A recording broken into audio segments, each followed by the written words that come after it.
It's common sense with Piven. You understand just how we living. This for me is like rap religion. Open on beat cause we got this Skype. When it come to this, y'all, I can get it hype. When it come to this, yo, calm has risen. How you living, huh? Yo, how you living, Piven? Holy shit. Yeah, man. This is the You have your own blended cigar. Yes, sir. How do they blend it based on you? Well, they extract my essence. And by essence, I mean that they extract my seed. Mm-hmm. And You have to come in like some sort of tube. Is that where we're going to start this podcast? Yeah, you got to start with coming in a So I tube. had to circumcise my own situation here. No, these are the Piv Robusto. Yeah, my first line of cigars. And as you know, I love a good cigar. Yes. And I'm very opinionated about my cigars. Illusione is one of my favorites of all time. Dion over there was kind enough to let me pick and choose and figure out a cigar that I love in the blend. And here we are. How do you know what blend to use? Like, do you know the ingredients? I'm just such a dummy that I simply go by taste. This is the draw that I want. I want an easy, smooth draw. I want a really great flavor that has a little hazelnut, a little, a little coffee, a little despair, a little bit, you know what I mean? So you told them that you didn't go into like a lab with Bunsen burners and smell things and like next and walk down an aisle or something like that. You just gave them adjectives and they matched you. Yeah, we talked about it and trial and error, and here we are. So are you going to put them on your website for sale? Yeah. Yeah, you should. Absolutely. They will be available. After shows, sell those? Yes, the J Piv Robusto. Yeah. Yes. How you living, J Piven? I'm surprised more people haven't done that with weed, like have like a joint named after them. I know like the Jay and Silent Bob have theirs, and then Friday from the movie Friday. Right. How does Snoop not have his own line of weed? Yeah. I mean, that's just insane. Yeah. Right? He does, I believe. Maybe. He probably smoked it all. They kept trying to. He was like, oh, bow, wow, wow, it's all gone, motherfuckers. That was so dumb. Please cut that episode. So, Bill, we were just talking about mushrooms. Yes. I'm sitting here with the great Bill Dawes, and we're on tour together, and you have extensive experience with mushrooms. Well, I started beginning of the pandemic was my first trip on mushrooms. Oh, really? Oh yeah, yeah.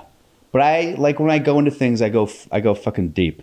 I'm like a Heath Ledger, Christian Bale method actor with my substances. When I do it, when I commit to it, because I grew up a nerd, I was like, I don't want to destroy brain cells.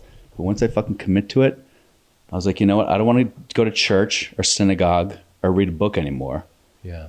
Mushrooms, psychedelics. I want shortcuts to transform where I don't have to actually do work, but can still be painful. You know what I'm saying? That's everyone right now. I don't really want to do the work. I don't want to go to therapy. I don't want to go inward. I don't want to actually do any meditation and work for it and see my thoughts and recognize that they are not my own and let them go past and be present. I want a foreign substance that is organic to be put into my body, and then please give me the insight. Yeah, you don't want to do that from deep breathing for a week in an ashram or in a yurt or something like that. You don't want to commit to a lifestyle. You just want the thing that you can take and then tell your friends, guys, I did the best mushrooms. Changed my life, bro.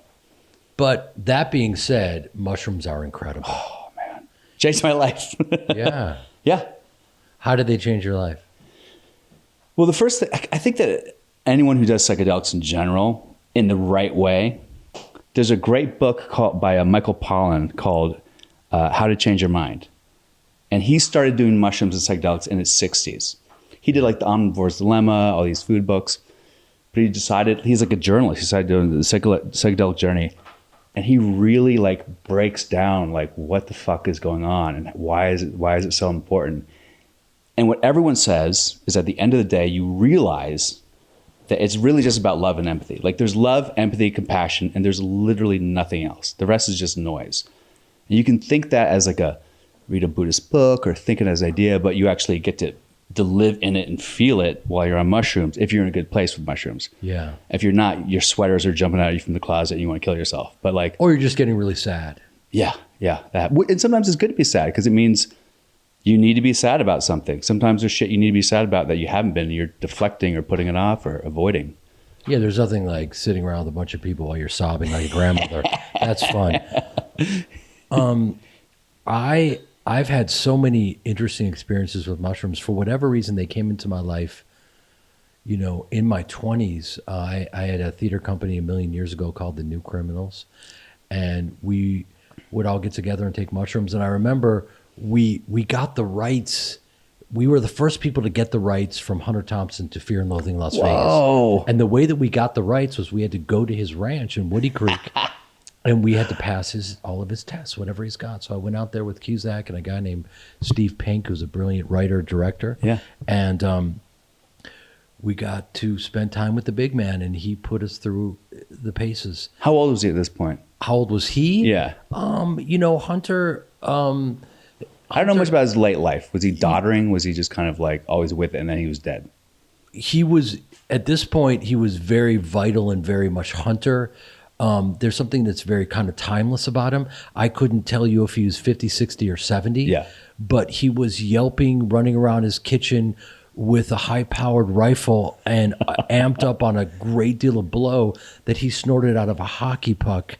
And he just, you know, he was everything that I hoped he would be. Exactly.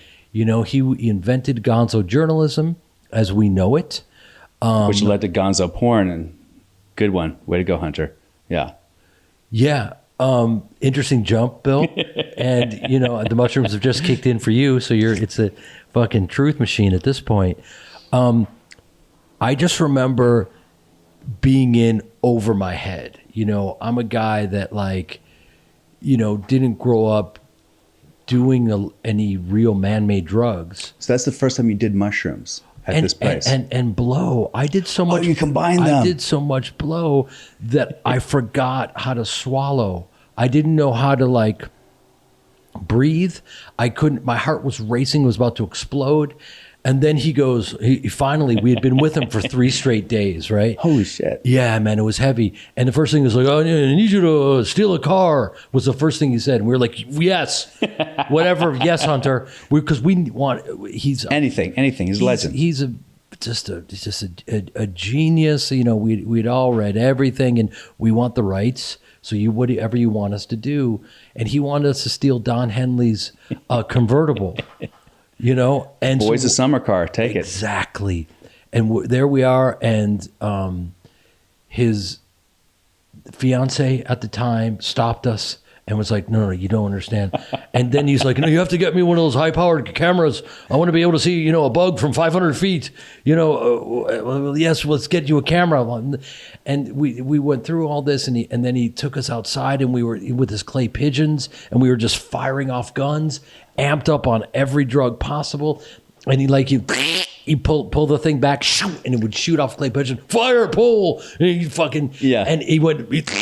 and it hit him in his leg. He was like, oh, you evil bastard. And he's like, well, God damn it. And he thought we did it. And he was screaming at us and pointing and paranoid. And it was just an incredible ride. And at one point he said, if you read this flawlessly right now, I'll give you the rights to Fear and Loathing. As a scene with you and John?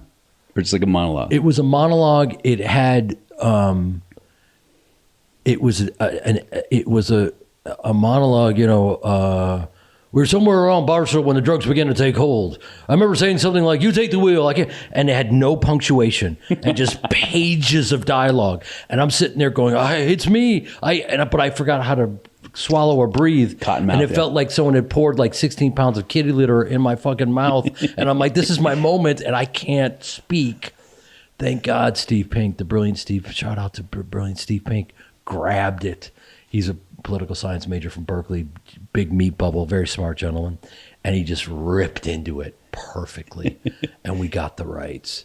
And we did the American premiere of Fear and Loathing as a play. Wow. And I'm playing Hector Azeda Acosta, his attorney, and John's Cusack's brother, Bill Cusack, played Hunter brilliantly. And you know, we did it, and we had such a blast, and it was incredible. And it was interesting because unbeknownst to me, they were filming it every night. Or no, I kind of knew, but I don't know. We didn't know what was happening back then. We're in Chicago. We're doing our thing, and I remember, took the footage and used it ultimately, and then cast Benito in my part and Johnny Depp. Oh, they used that footage to make the film, but you got no money from that or any of the rights. Oh, of or course anything. not. Of course not, because that'd be too fair and egalitarian. It's not about that, man. It's like, nothing in life is fair. We know that. No, literally. And I learned that very early on. I was very thankful. A good time to do it when you're in Chicago doing theater for the love of the art, and then some Hollywood comes like, we're taking it. You get nothing. Not even a fucking special thanks in the IMDb. No, nothing. But you know what? That's the way life is, and that's the way Hollywood is. And I don't blame anyone. You know what I mean? Like, it's completely all part of it. But you said that was the first time you did mushrooms, though. Mm-hmm. So first of all, it took 3 days for you to close the deal. I love they did it. Like the next day, like we do another day of all this fucking blow and drugs. Okay, here we go. Yeah. Then day two. I mean, we experienced our own fear and loathing. And tune in, freak out, get beaten. Let's go. Take the ride. And we took the ride, and it was incredible. And he's a genius. And did you come see it? God rest his soul. He really can't fly. Yeah. Couldn't fly. Ralph Steadman, that does all of his sketches, he came and saw it, and I was raised. But both my parents are directors, teachers, actors, and they were my acting teachers from the time I was a kid. And my mom came and saw closing night, and our theater company closing night. We just, it's just like a tradition. You just everything you got, die on your shield, nothing left. And my character doesn't get naked until just before the first act break, and I submerge myself in water and beg Hunter to throw in the toaster and electrocute me because I'm amped up on 5 sheets of high-powered blotter acid, and I have war paint on, and I'm holding a huge machete. And because it was the last show, you're just going for everything, and at one point, the entire set got caught on my wardrobe, and I started walking around with the entire set, dragging it, and then took off my clothes. And my mom got up and left. And my mom is, a great supporter and has always been incredible. I tell stories about her on stage. I run lines. I run lines with her to this day. And I said, Mom, why did you leave? And she looked at me and she goes, watching you on stage was like watching someone try to uncork an uncorked bottle. Wow, my head's exploding right now. Yeah. It was too much. She said it was too much. It was too much. I couldn't watch it. And that's where we were at. We were just going for everything you possibly had. I remember just being on my hands and knees, just like, you're so exhausted, but you give everything you have to those performances, everything. And I feel like Chicago in particular has a very physical, visceral sense of theater. Like John Malkovich and Steppenwolf, everyone's getting in headlocks and they're all strangling each other on stage. It's like a lot of manly, physical, blue collar Chicago shit going on. You know what I mean? Completely. One of my first inspirations was my father was working with Malkovich, and he took me to see the original production of True West in a basement. For the 5 people who know what the fuck we're talking about right now. Yeah, it's just a brilliant play, and Malkovich was a genius, and it was incredibly inspiring. And this is the part where people are like, "Isn't Jason Bateman doing smart? Talk about beating people up. Switch channels. I need to." Don't go anywhere. How You Live in J. Piven will be right back after we pay some bills. Big news in shoes. Rothy's is now selling men's sneakers and men's driving loafers. Really comfortable. They look great and they're insanely comfortable. Even more big news. They just launched premium merino wool shoes for the fall. Merino wool is nature's perfect material. Soft, comfortable, machine washable, sustainable. I wear them when I travel because some guys, you see them, they're wearing flip-flops and shorts. They're not, I don't know what in God's name these people are doing. Do they know that they've left the house? You want to look good and be comfortable. Get the Rothy's. If that wasn't enough, Rothy's just launched their first ever collection of accessories for men. Wallets, carry bags, card cases. Rothy has all your everyday carry essentials. To help you welcome fall season in style, Rothy's is doing something special. They gave us the chance to share this super rare opportunity with our listeners for a limited time. Right now, you can get $20 off your first purchase at rothys.com/Piven, Piven. That's ROTHYS.com/Piven. Get $20 off your first purchase, you guys. Head to rothys.com/Piven to find your new favorites today. I have not been a businessman for most of my life, and finally I've thrown my hat in the ring, and it's not easy. Trying to figure this stuff out, doing it yourself is next to impossible. But if you've got a small business, you know there's nothing more valuable than your time. So stop wasting it on trips to the post office.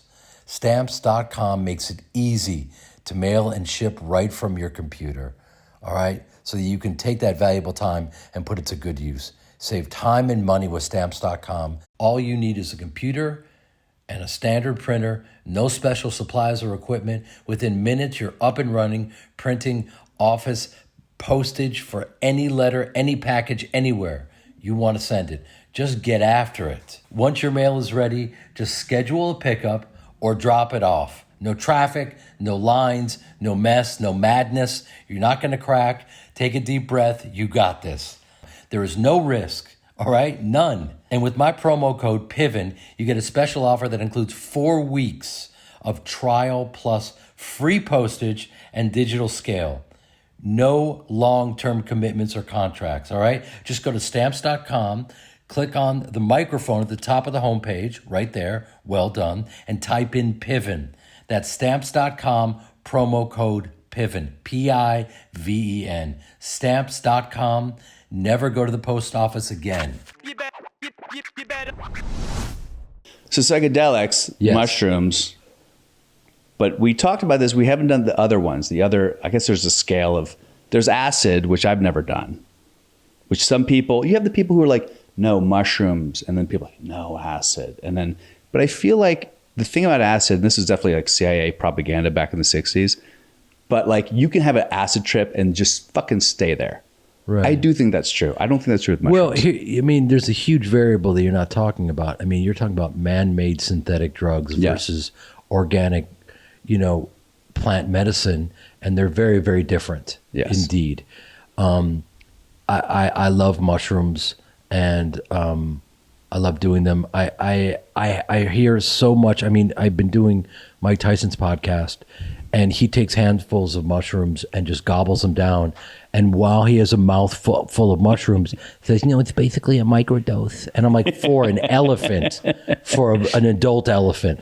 And he just fucking navigates on them because he's Mike Tyson. And, it works for him. He also swears by the toad. There are people that say, like, your life will never be the same once you do the toad. Yeah. And I need to do the toad. The Michael Pollan book, he talks a lot about that. Apparently, this is what a lot of people who do the toad say. You don't lick the toad. That's the euphemism. Like, I guess you like squeeze the toad, you get scared, it jizzes its juice on this glass plane, and then you like freeze it overnight, and then you light like you're free basing. You make it sound so attractive. So attractive, Bill. yeah. And it's basically toad puke. But what they say they experience is they literally experience the creation of the universe. They witness the Big Bang. And you get like really cynical, scientifically minded people who go, bullshit, and they do it like, oh yeah, you see the Big Bang. You get to witness the creation of the universe. That's what happens in those 15 minutes. It's a similar journey for a lot of people. Same way with DMT, a lot of people hear a woman's voice, like leading them, come over here. Which is, I mean, it's been a part of mythology. Are you going to kiss a prince? Are you going to kiss a frog? So they were probably talking about the toad from back in the day, right? Yeah. But why is it from a toad you can witness the Big Bang? I mean, why? Here's my theory. Okay. Because I believe in God. I'm assuming you believe in God. Yes. Your mother would be very disappointed if you didn't. Yeah. I think like when you make a video game, you leave Easter eggs. You know what I mean? Just to show like that first game in Atari Adventure, they had the little microchip and it would show who created it. Like God left Easter eggs for us to figure out the nature of reality and the nature of our existence and the meaning of our existence. Yeah. I think weed is one of them. Yeah. I think ayahuasca. I think these fucking Sonoran desert toads are one of them. It's like, I'm giving you little clues along the way. And I don't know if ever heard of the Stoned Ape Theory. Something Joe Rogan talks about on his podcast. Name drop. I don't even know Joe. But Stoned Ape Theory is that when we were were we humanoids? Is that what we were when we were, whatever the fuck we were when we were in the trees? Yeah. When we came down, we had a track across plains. We tracked animals like elephants and giraffes. And when giraffes shit, to this day, magic mushrooms grow from their shit. So there's an idea, because the human size of the human brain like jumped 4 times in like 200,000 years, which apparently is scientifically very weird. So apparently these fucking apes walking on the plains were taking magic mushrooms, and that was the birth of like geometry and like symmetry and math and everything based on that. I think there's something to that, because humans are just too stupid to figure it out without some cheats. Everyone needs a cheat code. But one of the things that I do notice about plant medicine is if you just from the basics, we use 10% of our brain. So they don't put anything into our system that isn't already there. Yeah. So then does it just unlock the rest of our brain, and we are capable of understanding the Big Bang and seeing the life and movement, like you see, like, oh my God, I can see that tree is breathing. Like, would we be able to see that, but just in our 10% conscious, slave to our thoughts and fears and doubts, we don't see that. Yeah. And then this plant medicine just opens us up to more. Yeah. And then there's also the idea of like confirmation bias, which is if you have this drug that's supposed to like change the meaning of the universe to you, your brain's like, what is the meaning of the universe? Your brain will find a way to create the Big Bang to explain the sensation. Does that make sense? No, say that again. Mushrooms are kicking out now. But basically, like, if people tell you 2% of my mushrooms brain are supposed to make you feel this way, or this drug is supposed to make you understand life differently, your brain will automatically go into like a machine. Like, what is the meaning of life? What is the meaning of life? So when you have this, when your brain gets washed with this drug, it goes to the imagination of what that would be. So it just unlocks your imagination in a way that you're not fully conscious of. That's one theory too. Absolutely. Yeah, and that's a good transition for the fact that we're incredibly lucky that we get to play with our imaginations. You know, that everyone should do that for the love of God. Yeah. I think everyone should. Now, for you as an actor and a stand-up, people always ask, like, what would you choose, right? So if you had to give up one, you'd probably give up stand-up, right? Well, you know what's interesting? It's a perfect question for this moment in my life, because I've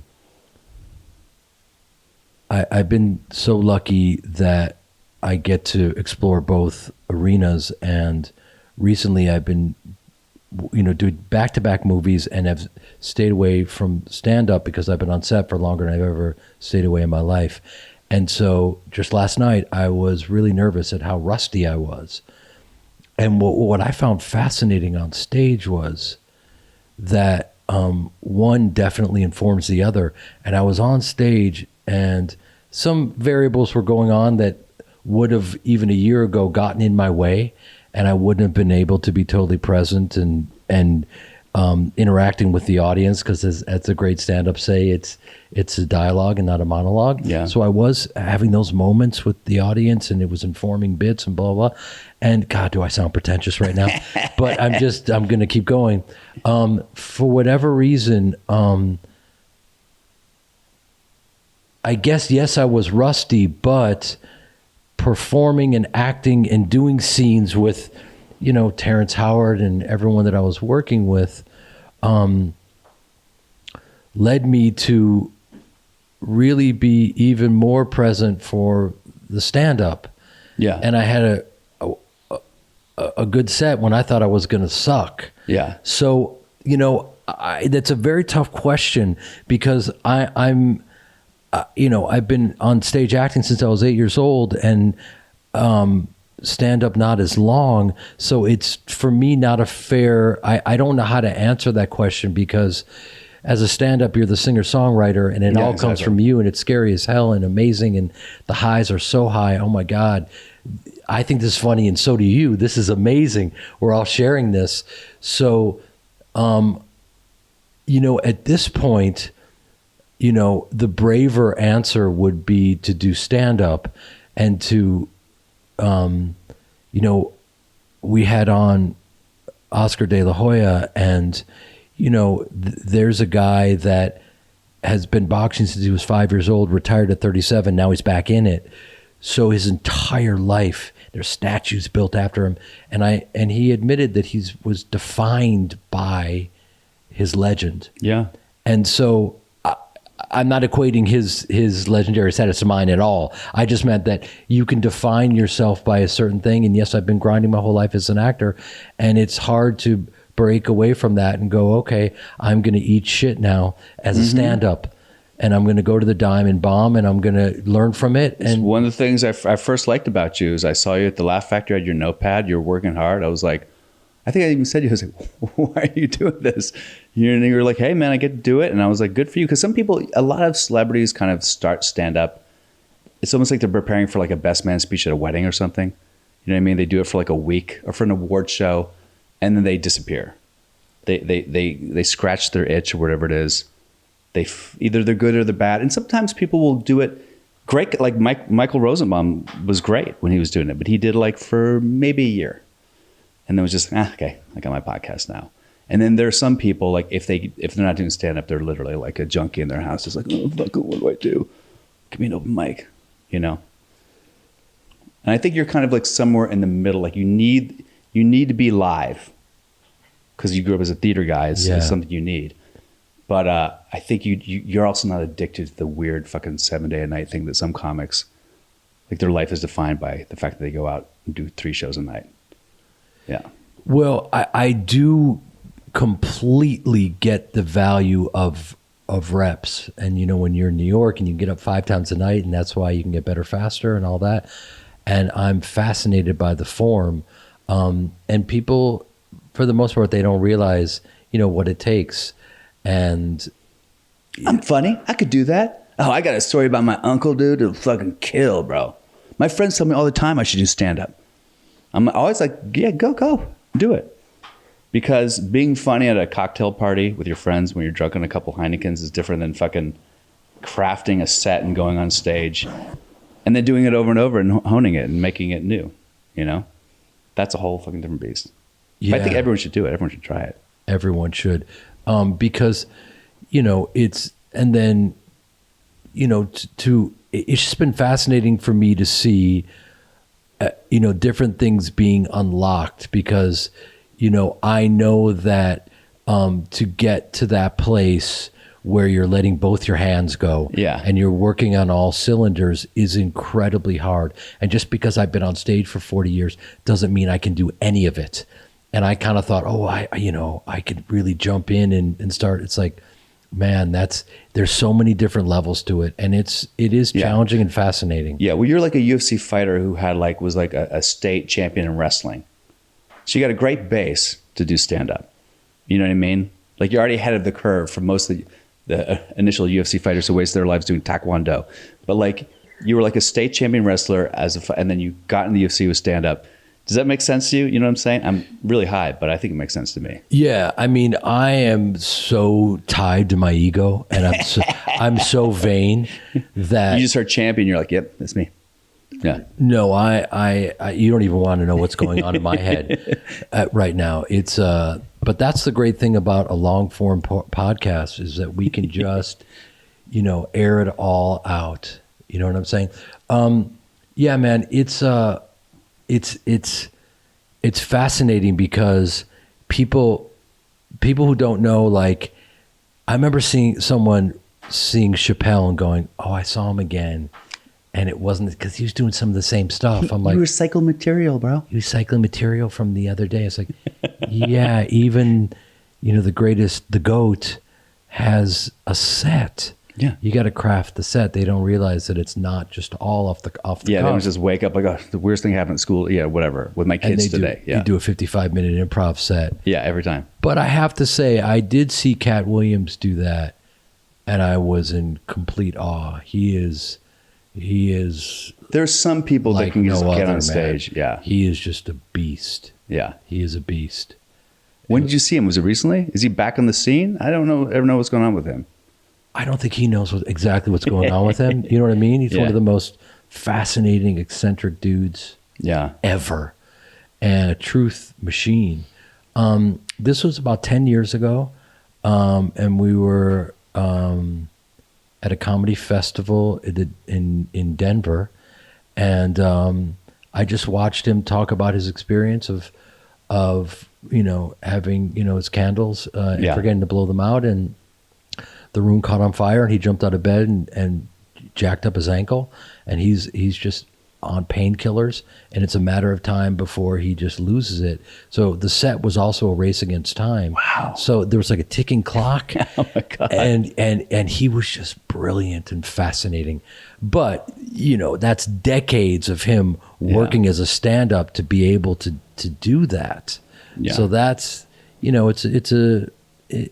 that's one of the great things about it. Like any form, you just stay after it. You never feel like you got it. What's the hardest thing for you in terms of stand-up that you're like, this is the thing I want to master? Like for me, it's like telling a story, a great story, a cohesive story with enough jokes that feels like I'm just doing a stand-up bit, as opposed to like a moth storytelling show. You know what I mean? Yeah. I mean, every aspect of it is fascinating to me and challenging. Yeah, telling a story where it's not too much of anything. You throw an impression in there and it's the perfect amount of spice to actually get the story across with the right amount of punchlines and blah, blah. And then having the patience to talk to the people in the front row and let things evolve and not rush it. You know what I mean? There's so many different ways to do it. Do you have a bit that's your favorite bit to do? Like every time you start it, you're like, I fucking love doing this bit. It's so fun. Yeah, I mean, I do. It's the bit about witnessing an entire group of women paying a check that I've never seen in my life before, and it was fascinating to see them go into that mode where they all become accountants, and it's fascinating, and they didn't know they had that degree. And I know that particular bit can be fleshed out and explored and heightened, and it just, you got to just keep pushing it and keep evolving it and crafting it. And, I remember having a conversation. I remember I was in Malibu and I was like, look at that fucking Porsche. What is that? And then I hear, get away from the car, you Jew. Whoa. And I look up and it's Jerry Seinfeld. And I was like, oh my God. And he was sitting with Sebastian Maniscalco. And I'm just so dumb. I decide to invite myself to sit with them. I don't even ask them. I didn't go over and go, hey man, is it cool if I sit with you guys? I just go and sit with them. Because I guess, I don't know, who knows why, but I do feel connected to Jerry, I guess, because I believe it or not, I played, George. George, that's right. And the Seinfeld, maybe people don't know that, but yeah, in Seinfeld, you played Jason Alexander, which is a stretch looking at you now. It's a stretch looking at me then or at any point. But it was an honor to join the Beatles, and I didn't know they were the Beatles because I didn't have a TV. Did I ever tell you this story? No. I was living in the pool house, and I was a series regular. I was playing the head writer on the Larry Sanders Show with Gary Shandling, which basically was a thing that kind of kicked off original programming at HBO. Yeah. And it was seminal, yeah. Yeah, it was an incredible show, and Gary, God rest his soul, was an absolute genius. And it was about the backstage life of a talk show host, and I was the head writer, and I played him as if he just really lived in fear of that he didn't think he was funny. So he was always kind of paranoid. It was just a great role, and I loved it. And I ran into Mark Hirschfeld, who's the casting director of Seinfeld, in the parking lot, and he said, Jeremy, would you want to audition for Seinfeld? And I was like, yes. And not even thinking, oh yeah, I'm a regular on this other TV show. Yeah. Do you even have the time to do another TV show? But I'm a stage actor from Chicago. So like someone gives you an opportunity and like, yes, please. And was Seinfeld a huge hit yet? Yes. It was already? Mm-hmm. Because I know it took a couple of seasons for it to kind of like really land. And I lied to them and told them I'd seen the show. And I'd never seen the show. But I'd run into Jason in the parking lot a few times. And so I did my Jason Alexander impersonation. And they were like, you must be such a big fan of the show. And I said, yes, I am. And it was better for me that I didn't know how brilliant the show was and that they were the Beatles, because I just was on set with them and they were so kind and cool. And I just had an incredible time and I'll never forget it. And then smash cut to Jerry Seinfeld saying, get away from my car, you Jew.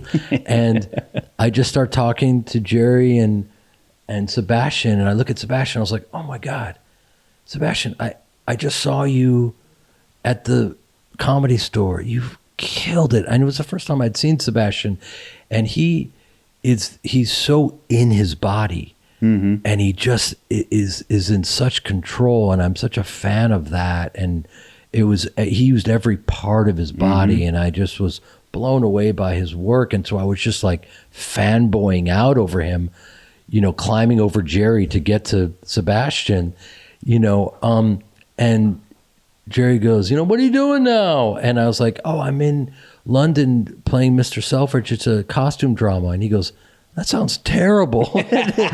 And he meant it. Yeah. He really meant it. I'm sure he did. I love his honesty. And from his point of view, and I get his point of view now, he gets to write and create all of his show, and it's such freedom, and he has balance and this beautiful family, mm-hmm. and I'm on set for 14 hours in a turn of the century costume, saying someone else's lines. Yeah. You know what I mean? And that's all I knew. And I loved it and was honored. And now I have a different perspective. I almost want to have a conversation with him now, because I get what he was talking about now. What's interesting is, as for one of the most successful TV actors of all time, he gives a shit about acting. Admittedly, he's like, it was okay. It was like, he doesn't really care about acting, the art of acting or the craft of acting. Admittedly, he's just kind of like, I was all right. I was serviceable. But he never really was like, I got to really fucking be the best me I can possibly be today. He's like, what are the jokes? I'll say them with a half smile on my face. I'm really not that serious about the fucking world I'm in. And people love that. It all worked. It all worked for that show. Yeah. Everyone on that show was just perfect. And did Jason Alexander ever talk to you after seeing your performance of him? Did you ever go, hey? The next time we saw each other, we were literally doing the school play together. I kid you not. My niece Pearl and I were doing King Lear, and he was doing something brilliant. He's an amazing force, and he was brilliant with his daughter. Leave it to a Hollywood school to have like that's daddy-daughter day. Is he do fucking King Lear? And yeah. And I remember my sister goes, "Can you do the school play with Pearl?" And I was like, "Sure, whatever you want." But just so you know, I literally just wrapped Mr. Selfridge in London. I just want to take a beat. I was in every scene. I'm carrying the show, and I just whatever. If it just if it can have like just not a ton of dialogue to memorize for the moment. And she gives me the most dense of all of Shakespeare's works. You know what I mean? It's like, and I remember turning to Pearl. My sister kind of walked away for a second, and Pearl looks at me and she goes, "Do you think this is fun for me?" That's what she said to me. Yeah. And Pearl, I hate Pearl. Has she ever thought you were cool? Did Pearl ever go like, man, Uncle Jeremy, he's fucking cool? Never would she. There has never been a time when she hasn't looked at me and rolled her eyes. Ever.